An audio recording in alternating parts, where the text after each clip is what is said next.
या सन 2025 या आर्थिक वर्षामध्ये शेतकऱ्यांचं जे काही पावसामुळे अतिवृष्टीमुळे जे काही नुकसान झालेलं आहे त्या संदर्भात गेल्या 15 दिवसाखाली आपण तहसीलदारांना निवेदन दिलं होतं, परंतु तहसीलदारांकडून कुठल्या प्रकारचं लेखी उत्तर किंवा कुठल्याही प्रकारची कार्यवाही झालेली आम्हाला उत्तर त्यांच्याकडून मिळालेलं नाही। याचा अर्थ आम्हाला तलाट्यांनी जे काही पंचनामे केले आहेत किंवा जी काही यादी आहे ती यादी लावली नाही, याचा अर्थ काहीतरी त्या पंचनाम्यामध्ये किंवा भरपाईमध्ये काहीतरी तफावत झाले असणार आहे किंवा काहीतरी काळवेळ झालेला असा आम्हाला या ठिकाणी संशय येतोय। कारण अनेक शेतकऱ्यांचे आम्हाला फोन आले की तलाट्यांनी पंचनामे केलेले आहेत, परंतु तलाट्यांनी पंचनामे करत असताना शेतकऱ्यांच्या परस्पर पंचनामे केलेत। कुठल्याही शेतकऱ्यांच्या समोर शेतकऱ्यांना कुठली माहिती दिलेली नाही, भरपाई आलेली त्याची माहिती द्यायला तयार नाहीत। याचा अर्थ तलाट्यांनी याच्यामध्ये कुठला तर मोठा घोळ केलेला आहे, मोठा भ्रष्टाचार झालेला आम्हाला या ठिकाणी आमचा संशय आहे। त्यामुळं ही लोक यादी या ठिकाणी लावायला तयार नाहीत। जर यादी लावली तर लोकांना समजेल की ह्यांनी जे काही कारभार केलेला आहे तो कारभार लोकांच्या समोर येऊ नये, यासाठी या ठिकाणी यादी ते लावायला तयार नाहीत। आणि माझी शेतकऱ्यांनाही विनंती आहे की जे तलाठी यादी लावत नाहीत त्यांच्या पाठीमागे लावून त्यांना यादी लावायला तुम्ही भाग पाडावं। जर ते यादी लावत नसतील आणि ज्या ज्या शेतकऱ्यांचं नुकसान झालेलं आहे त्या शेतकऱ्यांना जर भरपाई मिळाली नसेल तर त्यांनी उद्याच्या 24 तारखेला आंदोलनामध्ये सहभागी होऊन जे काय त्यांच्या अडचणी आहेत त्या अडचणी एखाद्या अर्जावरती त्यांनी नमूद करावं आणि तो अर्ज त्या ठिकाणी येऊन 24 तारखेच्या आंदोलनामध्ये त्यांनी सहभागी व्हावं। त्यांचा त्या ठिकाणी त्यांच्या अर्जाची दखल घेऊन माननीय तहसीलदार साहेब असतील, आमचे राज्याचे उपमुख्यमंत्री एकनाथ शिंदे साहेब आहेत, यांच्याकडे आम्ही विनंती करू की मंगळवेढा तालुक्यातील जे काही शेतकरी या अतिवृष्टीपासून वंचित आहेत त्या शेतकऱ्यांचा यामध्ये या ठिकाणी समावेश करावा, त्या शेतकऱ्यांना न्याय देण्याचं काम आपण करावं अशी या ठिकाणी आम्ही विनंती करणार आहे।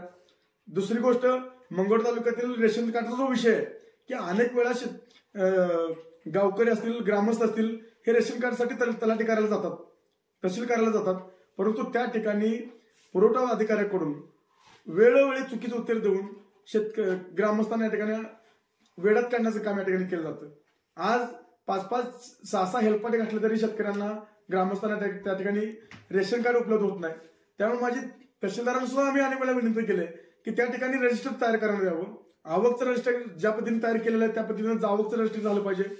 आधार सेंटर त्यांनी माही सेवा केंद्र त्या ठिकाणी तालुक्यामध्ये त्यांनी सुरू केलेत, त्या माही सेवा केंद्राकडून किती रेशन कार्ड या ठिकाणी येतात, अर्ज येतात, त्याची त्या ठिकाणी नोंद केली जात नाही। किती रेशन कार्ड आले, किती गेले त्याची नोंद नाही, किंवा रेशन कार्ड मिळाल्यानंतर त्यांना पावती कुठल्याही प्रकारची दिली जात नाही। नेमकं रेशन कार्डसाठी चलन किती आहे हे कुणाला माहित नाही। मग अशा प्रकारचा सर्व गोंधळ या ठिकाणी पुरवठा कार्यालयामध्ये आपल्याला दिसून येतोय।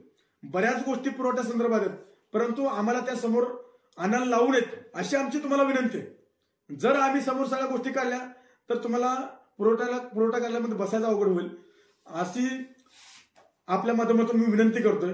आणि राहिला मुद्दा तिसरा, मका हमी केंद्राचा, आज पावसामुळे शेतकरी या ठिकाणी होरपळून गेलेले आहे। आज भयानक नुकसान या ठिकाणी शेतकऱ्यांचं झालेलं आहे आणि अशामध्ये व्यापारी वर्गाने जो काही चालवलेला जो शेतकऱ्यावरती अन्याय आहे तो जर आपण पाहिला तर खूप निर्दय आहे। कारण आज मका पिकासाठी जो काही त्रास शेतकऱ्यांना झालेला आहे तो जर त्या मक्याला जर हमीभावाप्रमाणे जर दर मिळत नसेल, आज हमीभाव केंद्र हमीभाव जर बघितला तर त्याला 2122 रुपये हमीभाव आहे, परंतु तीच मका 1617 रुपये या ठिकाणी व्यापारी वर्ग घेत आहेत। आणि प्रशासन मोकळ्या डोळ्याने ते बघतंय, कुठल्याही प्रकारची कारवाई त्यांच्यावर करत नाही। आज उडीद हमीभाव केंद्र सुरू केलेलं आहे, परंतु 80 ते 90% शेतकऱ्यांनी या ठिकाणी उडीद 3000-4000 रुपये घातलेलं आहे, ज्याचा हमीभाव 7800 रुपये होता। ते उडीद या ठिकाणी शेतकऱ्यांनी 3000-4000 रुपये घातले, पण प्रशासनाने कुठल्या प्रकारची भूमिका या ठिकाणी घेतलेली नाही। आज पुन्हा तीच भूमिका, मका हमीभाव केंद्र वेळेवर सुरू करायला तयार नाहीत। जर शेतकऱ्यांनी मका घातली, मका ज्यावेळेस शेतातलं पीक येतं त्यावेळेला शेतकऱ्यांना मोठ्या अडचणी असतात आणि त्या अडचणीमुळे तो शेतकरी थांबत नाही, तो आलेला माल शेतात घरात न ठेवता डायरेक्ट आडतीवर नेतो। त्यामुळे माझी प्रशासनाला विनंती आहे, तहसीलदारांना विनंती आहे की लवकरात लवकर मंगळवेढा तालुक्यामध्ये मका हमीभाव केंद्र सुरू करावं आणि जे काही शेतकरी अडचणीत आहेत किंवा शेतकऱ्यांना जो अडचणीत आणण्याचा प्रयत्न केला जातो त्या अडचणीतून शेतकऱ्यांना दूर करण्याचं काम या ठिकाणी तहसीलदारांनी केलं पाहिजे।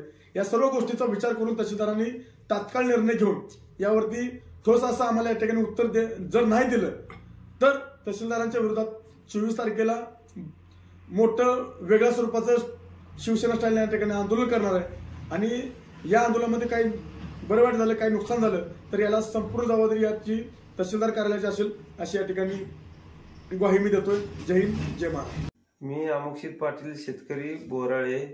अतिवृष्टीची काही रक्कम शेतकऱ्याच्या खात्यावर जमा झाली नाही किंवा पंचनामे अपुरे झाले, ही सर्व पूर्ण करून शेतकऱ्याच्या खात्यावर ती रक्कम मिळावी.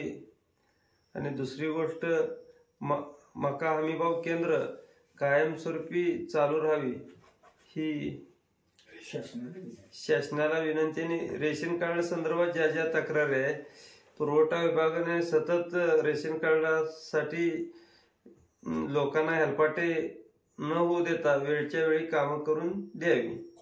खोटी कारणं सांगतात ती न सांगता त्यांचं रेशन कार्ड त्यांना मिळवून द्यावं. शेतकरी मजूर कोणी वंचित राहण्याच्यावर.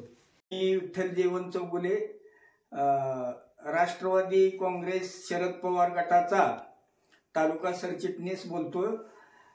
2025 रोजी झालेल्या अतिवृष्टी नुकसानीबाबत शासनानं जो निधी उपलब्ध करून दिला होता, तो निधी वाटपामध्ये काही तलाट्यांनी चांगलं काम करून त्याचा लाभ शेतकऱ्यापर्यंत पोहोचवण्याचं प्रामाणिक काम केलं. परंतु तालुक्यातील, मंगळवेढा तालुक्यातील काही तलाट्यांनी असं काम केले की बऱ्याचशा शेतकऱ्यांना वंचित ठेवण्याचं काम केलं.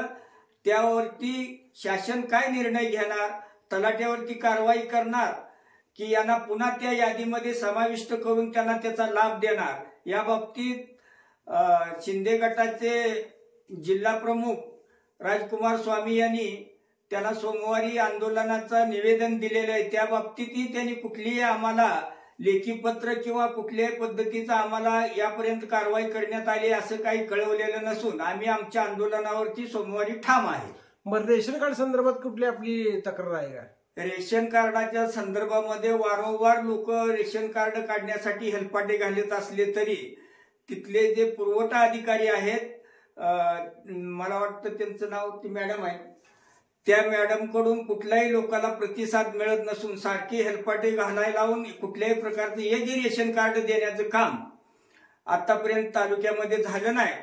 आणि तुम्ही जर बघितलं, जर जाऊन तहसीलमध्ये रेशन कार्डासाठी इतकी भयंकर रांग लागलेली असती आणि हे रेशन कार्ड काढण्यासाठी एका माणसाला प्रति जवळजवळ 5-5 हजार रुपये खर्च आहे असं हे सांगतात.